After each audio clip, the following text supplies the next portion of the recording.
welcome to our new series for our small groups. We are going to be thinking a bit more broadly, as we are doing in our Sunday services, about our theme, God will make a way. And we're going to be thinking in particular about a few different stories over the next few sessions. And so first of all, we're going to be looking at the story of God parting the sea for Moses and the Israelites. So we just invite you to pause the video for a minute and read Exodus chapter 14 together. Thanks.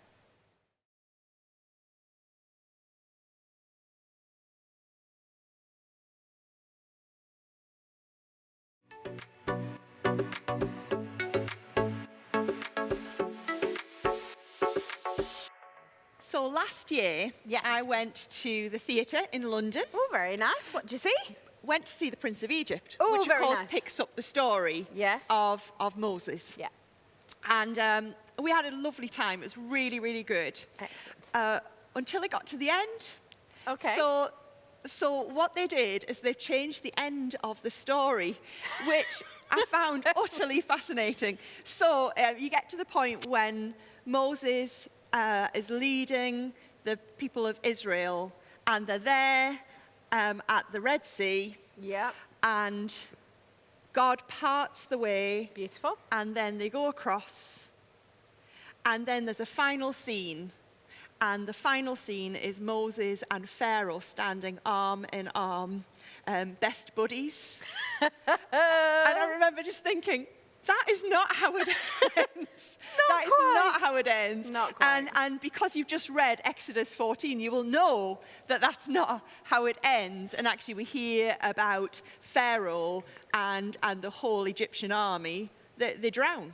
Yeah. That's how it ends. It's a pretty rubbish ending in lots of ways. I mean, it's a great ending for the Israelites, but I'm guessing the West End just thought they didn't really like the mass murder or drowning, should I say, of a load of Egyptians as an ending.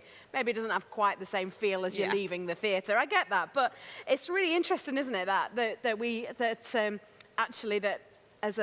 as a theatrical piece, we need a good ending. Yes. And actually, I mean, it is a good ending for the Israelites, because this is a deliverance that's been coming for 400 years, really. I mean, these people have been enslaved for 400 years, and yet God frees them. And so we have this story of deliverance, but actually 400 years is quite a long time, isn't it?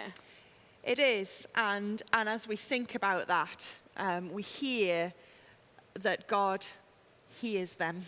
Yes. God hears their cry for deliverance, for freedom, and responds. But you're right, 400 years is a long time to cry out to God for that deliverance. And so it's one of those classic moments when we are reminded that, as hard as sometimes it might be, God works outside of our time. Yeah. And I can't imagine how tough it was for those kind of with those generations within that 400 years. You know, they're going through the slavery, and yet they know that, they trust and believe that God will deliver them. But yet 400 years, that's a long time. It's a lot of people who will have lived and died in slavery until God comes to this point. And then it's one day. Yes. And it reminds us at the end of the scripture, it says that this one day, 400 years and one day, God does something amazing and delivers them. Yeah. And you said about how they trusted that would happen, and their story is one of trust that would happen. But when we look at the individual lives of those people, and when we look beyond this to them wandering in the wilderness for another long length of time, we hear about their doubts and their wonderings, and God, where are you in this? And those moments when they said to Moses, we'd rather we went back to slavery, because at least we knew we were going to eat then. Yeah. So in our minds, I think we do have that they trusted God throughout, whereas actually, I'm not sure they always did. No, absolutely. And as a nation, they did. Yeah. But individually, there must have been those moments when they must have thought, God, where are you Yeah. in this? And actually, the story as it continues as well, we get those, we kind of don't hear that grumbling previous. We kind of get the story of Joseph and then 400 years Yes. later. But actually, throughout Exodus, we do hear some of those grumblings. So actually, they probably were going on beforehand. They just continued, I guess. But this isn't just a story that it talks about this moment in time, but actually links through, doesn't it? Because like in our baptism service, we use this story because obviously, stories of water and what God does in water and through water, we're reminded of those stories in our baptism service, aren't we? So where does that all kind of link, and what's that all going on there? I think that we would see the bigger picture of God at work through history. And how the bigger picture of God, as we trace it through our scriptures, is amazing. Yeah. And so here we have, towards the beginning of our Bible, really, a story of deliverance, probably the ultimate story of deliverance in the Old Testament. Absolutely. But we do trace it through to God's ultimate plan in sending Jesus. Yeah. And so in Jesus, we see, I think, a fulfillment of God's ultimate plan of deliverance.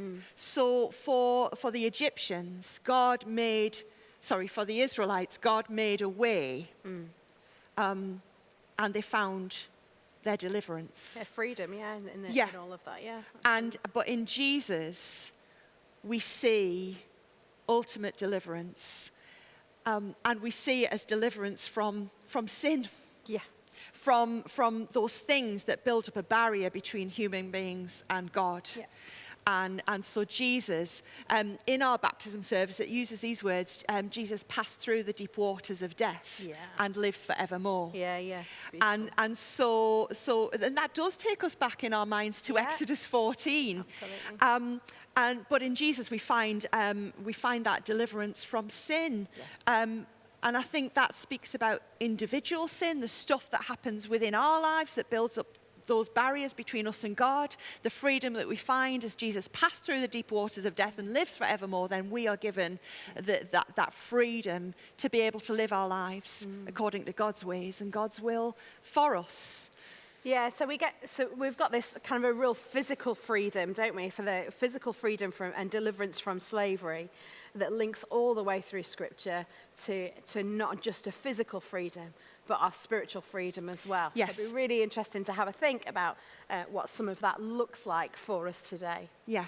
And I think to hold on to that thought that actually for a lot of us listening to this now and thinking around this, we don't need freedom from physical slavery as they knew it back in Exodus. Yeah. But actually, for some people in various parts of the world, then they do need physical freedom from physical slavery. Yeah. And we tie into that as well, I think, those who are looking for freedom from the slavery of addiction. Yeah. For example. So there is both a physical and a spiritual going on there. You're absolutely right. Definitely. Great. We're going to have some questions for you to discuss in your groups around some of those things that we've just been talking about.